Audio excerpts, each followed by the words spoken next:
Schön, dass ihr wieder eingeschaltet habt. Willkommen zu Tag 69 Teil 1. Hallo auch von mir. Wir machen weiter im B1-Level und erweitern unseren Wortschatz täglich um 15 neue Wörter. Genau, damit ihr einfach sicherer und flüssiger sprechen könnt. Und denkt daran, zu jeder B1-Lektion gibt es ja auch dieses eigene Fragevideo. Richtig, mit Aufgaben zur Mini-Story. Da könnt ihr dann laut antworten und bekommt nach ein paar Sekunden auch schon die richtige Lösung. Das ist wirklich ein super Training für spontanes Deutsch. Auf jeden Fall. Und probiert auch weiterhin die Shadowing-Methode aus. Also einen Satz hören, kurz stoppen und ihn dann laut nachsprechen. Ja, diese Methode ist so simpel, aber extrem effektiv. Das stimmt. So, und heute, da haben wir ein Thema, das uns alle angeht. Wir beschäftigen uns heute mit dem Thema Umwelt und Natur. Das sind Wörter, die euch wirklich in ganz vielen Alltagssituationen begegnen. Genau.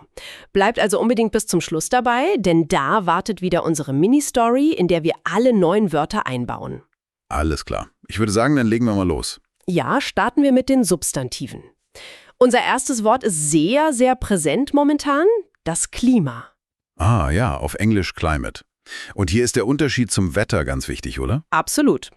Das Wetter, das ist ja der Zustand für einen kurzen Zeitraum. Heute, morgen. Genau. Und das Klima, das beschreibt den durchschnittlichen Zustand, aber eben über einen sehr langen Zeitraum, also über viele Jahre. Man spricht also vom großen Ganzen, von der langfristigen Entwicklung. Exakt. Und deshalb passt der Beispielsatz auch so gut. Der lautet? Das Klima verändert sich weltweit. Und wenn wir über das Klima sprechen, dann sind wir auch ganz schnell bei unserem zweiten Wort. Das hängt eng zusammen. Ja, nämlich die Energie. Auf Englisch Energy. Also die Kraft, die wir für so ziemlich alles brauchen, was wir tun. Für Licht, für Wärme, für Bewegung. Ein sehr grundlegendes Konzept. Man unterscheidet ja auch zwischen verschiedenen Energieformen. Richtig. Fossile Energie, erneuerbare Energie. Aber im Alltag geht es oft erstmal darum, bewusster damit umzugehen. Genau. Und das führt uns auch direkt zum Beispielsatz. Der ist: Wir müssen mehr Energie sparen. Ein Satz, den man wirklich oft hört. Und eine ganz spezielle Form der Energie, die nutzen wir jeden Tag. Ohne die würde, glaube ich, gar nichts mehr gehen. Du meinst bestimmt der Strom. Genau. Auf Englisch Electricity. Also die elektrische Energie, die bei uns ganz einfach aus der Steckdose kommt. Richtig, die versorgt all unsere Geräte. Vom Handy bis zum Kühlschrank. Und auch hier wird der Umweltgedanke natürlich immer wichtiger. Also die Frage, woher kommt der Strom eigentlich? Ja, genau das spiegelt auch unser Beispielsatz wider. Der Strom kommt aus erneuerbaren Quellen. Ein Ziel, das ja viele Länder verfolgen, um eben das Klima zu schützen. Okay, verlassen wir mal die technischen Begriffe. Schauen wir mal nach draußen. Gute Idee. Unser nächstes Wort ist die Landschaft. Ein sehr schönes Wort, finde ich. Auf Englisch Landscape. Ja, es beschreibt quasi das Gesamtbild von einer Gegend in der Natur. Also alles, was man so sieht.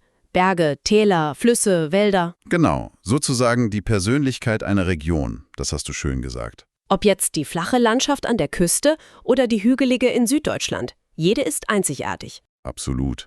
Und wenn man aus dem Urlaub zurückkommt, sagt man vielleicht genau das, was unser Beispielsatz beschreibt. Die Landschaft in den Bergen ist wunderschön. Aber leider ist die Natur eher nicht immer nur schön und friedlich. Manchmal passieren auch schlimme Dinge. Ja, und das bringt uns zu unserem letzten Substantiv für heute. Ein sehr ernstes Wort. Die Katastrophe. Auf Englisch Catastrophe oder auch Disaster. Also eine Katastrophe ist ein plötzliches, wirklich schlimmes Ereignis mit enormen Schäden und großer Zerstörung. Das kann ein Naturereignis sein, wie ein Erdbeben, oder? Genau, aber auch ein von Menschen verursachter Unfall, eine Überschwemmung, ein großer Waldbrand, all das sind Katastrophen. Unser Beispielsatz bezieht sich auf so ein Naturereignis. Das Erdbeben war eine große Katastrophe. Gut, das waren die Substantive. Kommen wir jetzt mal zu den Verben, also zu den Wörtern, die beschreiben, was wir tun oder was so passiert. Und wir fangen mit einem Verb an, das sehr eng mit dem Wort Energie verbunden ist. Verbrauchen. Auf Englisch to consume oder to use up. Es bedeutet ja, dass man etwas nutzt und es dadurch weniger wird oder am Ende ganz weg ist. Das können Ressourcen sein wie Wasser oder Benzin, aber man kann ja auch Zeit oder Geld verbrauchen. Stimmt. Und die Vergangenheitsform, also das Perfekt, bilden wir mit hat. Hat verbraucht. Genau, und unser Beispielsatz passt da perfekt. Alte Autos verbrauchen viel Benzin. Ja, ein klassisches Beispiel. So, und von etwas, das weniger wird, kommen wir jetzt zu etwas, das komplett kaputt gemacht wird. Ein sehr starkes Wort. Zerstören. Auf Englisch to destroy. Wenn etwas zerstört wird, ist es ja nicht nur ein bisschen beschädigt, sondern Sondern fundamental vernichtet. unbrauchbar gemacht. Genau. Das Perfekt lautet hier, hat zerstört. Man kann ein Gebäude zerstören, die Natur oder auch im übertragenen Sinne Vertrauen. Der Beispielsatz zeigt die pure Kraft der Natur. Der Sturm hat viele Häuser zerstört. Ja, das kann man sich leider gut vorstellen. So, jetzt aber mal zum Gegenteil. Etwas kann ja nicht nur weniger werden, es kann auch mehr oder höher werden. Und das beschreibt unser nächstes Verb. Steigen. Englisch to rise oder to increase. Das beschreibt eine Aufwärtsbewegung oder eine Zunahme. Also die Preise können steigen, die Zahlen. Oder man kann auf einen Berg steigen. Und Achtung bei der Perfektform, Ah, richtig. Die wird mit sein gebildet. genau, weil es eine Bewegung oder eine Zustandsänderung beschreibt. Es heißt also, Ist gestiegen. wichtiger Hinweis. Und unser Beispielsatz ist wieder hochaktuell. Die Temperaturen steigen jedes Jahr. Und passend dazu kommt jetzt ein Verb, das oft eine Ursache-Wirkungsbeziehung beschreibt. Verursachen. Auf Englisch to cause. Wenn etwas ein Problem verursacht, dann ist es der Grund dafür, der Auslöser. Richtig. Die Perfektform ist hier wieder ganz regelmäßig mit hat. Hat verursacht. Man kann einen Unfall verursachen, Kosten verursachen oder eben, wie in unserem Thema, Umweltprobleme. Der Beispielsatz zeigt das sehr deutlich. Plastikmüll verursacht große Probleme im Meer. Leider wahr. Und weil so viele Dinge Probleme verursachen, ist unser letztes Verb umso wichtiger.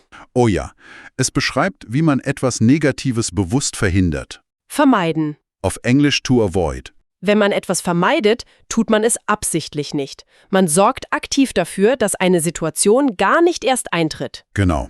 Man kann Konflikte vermeiden, Fehler vermeiden. Oder eben Müll. Das Perfekt lautet Hat vermieden. ein sehr proaktives, positives Verb, finde ich. Ja, das stimmt. Und der Beispielsatz ist ein guter Vorsatz für uns alle. Wir sollten unnötigen Müll vermeiden. Absolut. Damit haben wir die Verben geschafft. Und zum Schluss schauen wir uns noch 5 Adjektive an, also die Wörter, die beschreiben, wie etwas ist. Die machen die Sprache ja erst richtig lebendig. Genau. Wir starten mit einem Wort, das den ganz großen Rahmen beschreibt. Global. Das ist auf Englisch fast identisch, global. Es bedeutet, dass etwas die ganze Welt betrifft. Nicht nur eine Stadt oder ein Land, sondern den gesamten Planeten. Richtig. Man spricht von der globalen Wirtschaft oder eben von globalen Problemen. So wie in unserem Beispielsatz. Der Klimawandel ist ein globales Problem. Von diesem großen Konzept kommen wir jetzt zu einer sehr spezifischen Eigenschaft. Unser nächstes Adjektiv ist giftig. Auf Englisch toxic oder poisonous. Wenn etwas giftig ist, enthält es Substanzen, die für Lebewesen schädlich sind.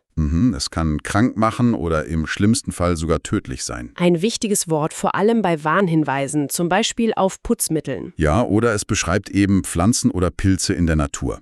Unser Beispielsatz kommt aus der Tierwelt. Manche Pflanzen sind für Tiere giftig. So, das nächste Adjektiv wird oft im Naturschutz benutzt, um den Zustand einer Art zu beschreiben. Selten. Auf Englisch rare. Es bedeutet, dass es von etwas nur noch ganz wenige Exemplare gibt. Also das genaue Gegenteil von häufig. Richtig. Man kann von seltenen Tieren sprechen, aber auch von seltenen Münzen.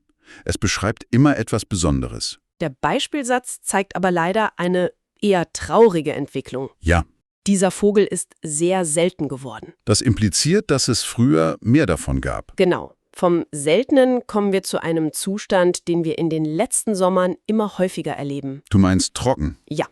Auf Englisch dry. Es beschreibt einfach den Mangel an Wasser oder Feuchtigkeit. Die Erde kann trocken sein, die Haut kann trocken sein. Oder ein ganzer Sommer, wie im Beispielsatz. Der Sommer war extrem trocken. Und das Wort aus diesem Satz ist auch schon unser letztes Adjektiv. Genau, extrem. Auf Englisch ebenfalls extreme. Das Wort ist ja ein Verstärker. Es bedeutet außergewöhnlich stark oder weit über dem Normalen. Richtig, es steigert die Bedeutung des Wortes, das danach kommt. Man kann extrem glücklich sein Extrem müde oder eben, wie in unserem Kontext, es beschreibt Wetterphänomene. und das bringt uns zum letzten Beispielsatz. Wir hatten dieses Jahr extreme Hitze.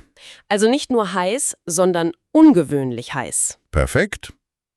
Das waren unsere 15 neuen Wörter.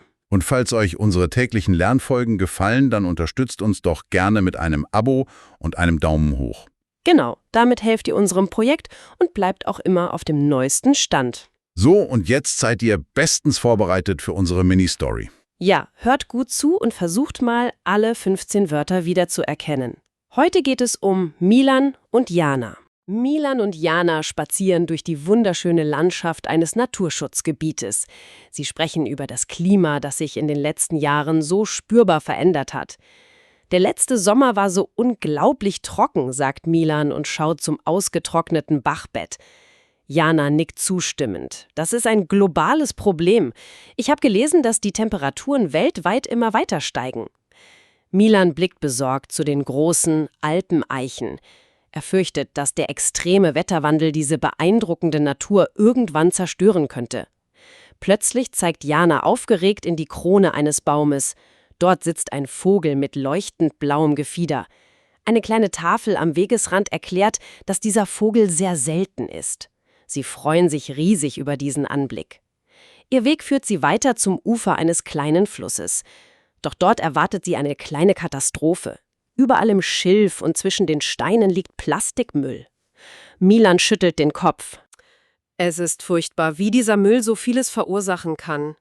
Manche dieser alten Plastikteile könnten sogar giftig für die Fische sein. Jana seufzt. Wir verbrauchen als Gesellschaft einfach zu viel von allem. Wir müssen es schaffen, solchen Abfall zu vermeiden.